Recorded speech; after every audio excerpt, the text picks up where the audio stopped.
Hello, MACKEM CABBIE here with a very disappointing match review.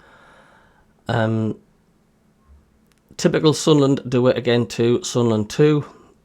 Once again, it doesn't surprise us. But it only seems to happen to Sunderland, doesn't it? I know Sheffield United lost, but every time the doors open and Sunderland get the chance, it's like we didn't want it. We just constantly struggle against really poor sides. We were set up wrong today. A lot of the fans say we were set up wrong today. You know, we should have played two up front. The way we were set up, it was set up to pass to the side, and we were just far too slow. Plymouth were going to say thank you very much. If you watch them against Burnley, right, at home park, Burnley were quick. They were grease lightning. They couldn't cope with it. Bang, bang, bang. Before they can say Jack Robinson, they're 5-0 down. Sunderland, it's just slow pass the ball, slow pass to the right, slow pass to the left. Let's pass it back. Let's get it down the wing. Let's get a cross in and it's blocked. And it took like 12 minutes to build an attack. You know, when it was slow, it was awful, it was predictable. You could see it coming. And when we did take the lead to get 2-1 in front, why the hell sit back? Because it was all Plymouth after that 6-minute hold up of play with the nosebleeds and the substitutions, nosebleed to MACKEM. We just invited them on. It was just Plymouth. I could see it coming. And the Sunderland fans went ballistically mad behind the goal when that goal went in for Plymouth. They were throwing the hats and the scarves on the floor. They were furious. It's like, why have you done that to yourself, Sunderland? Gary Bennett on Radio Newcastle says, we didn't deal with the ball. He says, you look at the game and it's a banana skin. And I did say in the preview about a banana skin, didn't I? They were never going to make it easy for Sunderland. He says, the 2 goals that we conceded were sloppy. We didn't deal with the ball. We panicked. We needed to command the box a lot better for the second goal. Just clear your lines, he says. And Andy says, when you start an extra holding midfielder against the bottom team who have just lost 5-0 at home, team selection, lack of goal threat on the pitch cost us. We conceded 2 sloppy goals and they could have scored 4. Still no attacking, new options in this transfer window. Matthew says the first game Plymouth scored 2 goals away this season. Such a screw up today, and that screw up is supposed to be an F word, but I'm not going to swear on YouTube. I get wrong. Jem says Premiership. He says far from it. If you don't beat teams like Plymouth, you're just not good enough. Phillips says these victories we are getting by the odd goal are papering over the cracks. We move the ball too slow, get it out wide, down the line, into the box, old-fashioned, maybe, but it's good enough for the team that's top. Our best option is attack, not pass. We are not that good yet. We're getting too many draws. It's like the Jack Ross era in Division 1. It's the too many draws cost Sunderland the top 2, and it's looked like it's going to cost Sunderland again this season for top 2. Josh says we've lost too many points from winning positions. It's killing us. It is. David Henry says it's the same every time we have any pressure in our box. The defence just absolutely craps themselves. They just don't know how to cope. Cameron says they can't clear the ball. It's been like this for years. David says we've done that too many times this season. You can clearly see the midfield are screwed and knackered. Changes were wrong for me today at the wrong time. He says play like that against Borough and we'll get beat easily. Rohan says you do not have the look of a confident promotion pushing team. Seen too many patching and unconvincing performances. Don't play Samad again, says Scott. It was an odd decision to start him, but Simmons says that wasn't Samad's fault. He wasn't on the pitch when we conceded. Too many players not playing well. He says Roberts has been crap. He says think we need to replace Roberts. I'm not normally a fan of Roberts. I'm normally a fan of Roberts, but being off his game for a while, we should have played 2 up top. 2 rather than defensive. We should have played 2 up top. Ray says Patterson needs dropping. Distribution is atrocious. In a world of his own, Mute never commands his box. and at least 2 stone overweight. Easy. Aaron's also says Pato has no voice. Chocolate teapots, says Jim. A lot of angry Sunderland fans. I think what's made it worse is the fact we've had that chance. Sheffield United losing. Once again, the door's open as if to say, come on, Sunderland, top 2 promotion party, do you want to come in? No, we don't want it, thank you. We'll shut the door back. See you later. We're happy with the playoffs. That's just what it feels like. We're going to have a look at some player ratings now. And let's see what the player ratings say here. So Anthony Patterson gets a 6 out of 10. She's got away with the poor clearance early on after the Plymouth player fired his shot right at him. Unlucky to see the first goal squirm underneath him and no chance with the second. Try Hume got an 8 out of 10. He says, provided an assist after picking out Isidore with a cross for the first goal and scored the second himself after a great touch and finished from Robert's cross. Chris Meffam says, got a 6 out of 10. He says, some poor passing today. A lot of balls into the channel that went nowhere near the runner. Defended fine, but not his best game. That's because we were set up wrong. Luke 19, 6 out of 10. He says, some lovely balls played over the top to Lafay in the first half, but never looked comfortable defending. Dennis Sirkin gets a 6 out of 10. He says, not much to do defensively, but had a few half chances to score, one of which was potentially going in if it hadn't hit 09's back.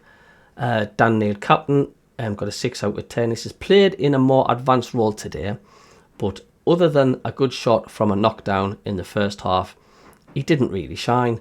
Salis Abdul Samed got a 6 out of 10. He says, sat in front of the back 4 and kept the ball ticking to either side. Nothing flash, but more minutes in the legs for him. Bellingham got a 6 out of 10. He says, got around the pitch, but no cutting edge and struggled to impact the game. That's because, once again, we were set up wrong against a team that's wanting to come back and defend for most of the game. Patrick Roberts got a 6 out of 10 as well. Not an awful lot from him today, with Plymouth sitting so deep, but got an assist for Hume's goal after picking out the player from a free kick. Enzo Lafay got a 6 out of 10 as well. This is bright in the first half with some dangerous set pieces, almost scoring from a corner after Plymouth player just about deflected it wide. Made some good runs early, but there was no one on the end of his crosses and tired after the break. And he has played some superb games as well. Let's not say that he hasn't. Wilson Isidore got a 6 out of 10. He says, with the visitors sitting in so much for most of the game, we just couldn't get Isidore into the game. That's because we were set up wrong. How many times am I going to say it? Thankfully, he buried his one chance with a great first-time volley from Hughes. Cross. Amiende got a 5 out of 10. Me personally, he should have started. He says, some really poor decision-making late on. Completely mishit a good opportunity to win it. But there's a surprise in it. Dan Ballard got a 6 out of 10. Come on and made a couple of clearances. Chris Riggs, 6 out of 10. Tried to make an impact after replacing Roberts. But it's too late. Helder came on late, didn't close down. The cross led to the equaliser. Try Hume got the man of the match. I did thought Try Hume had a superb game, mind. He did play really well. We're going to go onto the Sunderland FC website now, and this is the reaction after the 2-2 final score. Jason says, bottled that game 100%. Autos is officially gone in my mind. Need this result to keep pace. And I do think, and Davey will kick me backside when I keep saying the automatics is gone. He says, don't be daft, Cabby. We've got a point. But I'm sorry, but the chances... and breathe. Every time a door's opened, Sunderland didn't want it.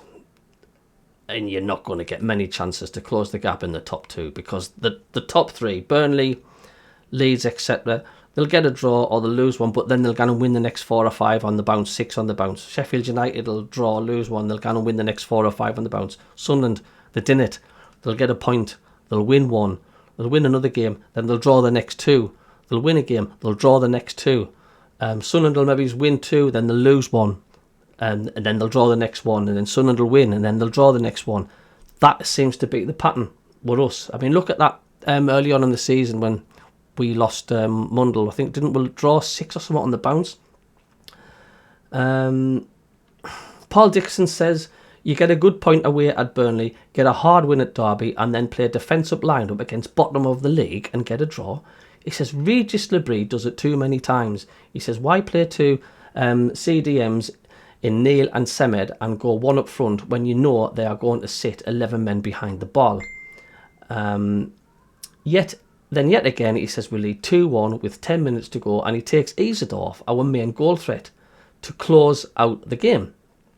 And we sit deep and invite the pressure on, which fundamentally led to yet another equaliser in added time nearly.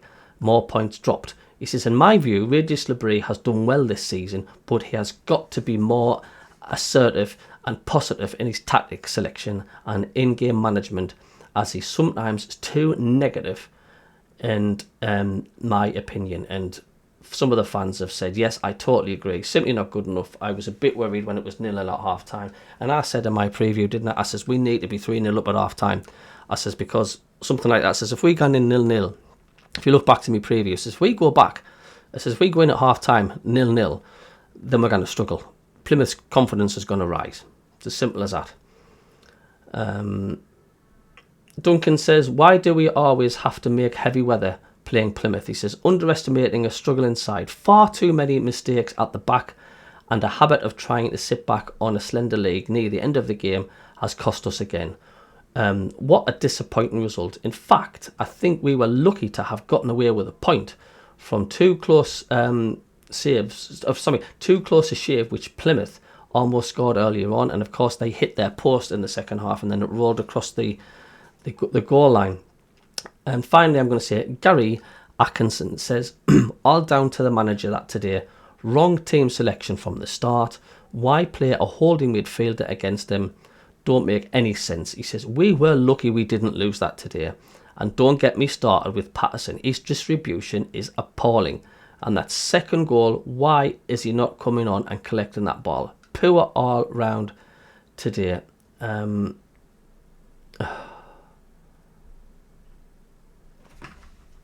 I'm not surprised.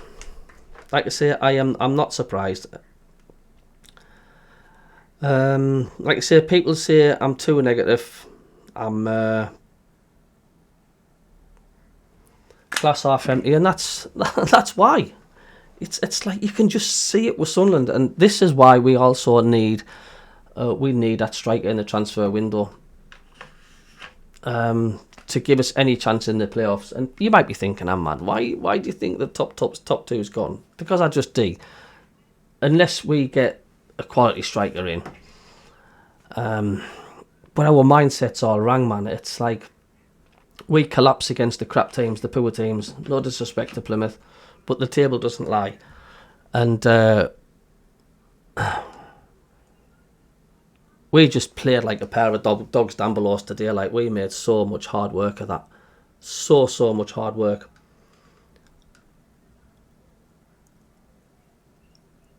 Regis Labrie's got to take the blame for that today. I'm sorry. Wrong formation. Completely wrong formation. Should have gone out and gone for the juggler. Is that because he's not confident with who we've got? He's not confident to play a 4-4-2 because of the lack of striker options we have? But we had to kill that game earlier on, and we didn't. And like I said in my preview, I says you've got to go in half time 3-0 up to knacker their confidence. Didn't give them a sniff, but we'll give them more of a sniff, didn't we? Half time 0-0. To me, the warning signs was there.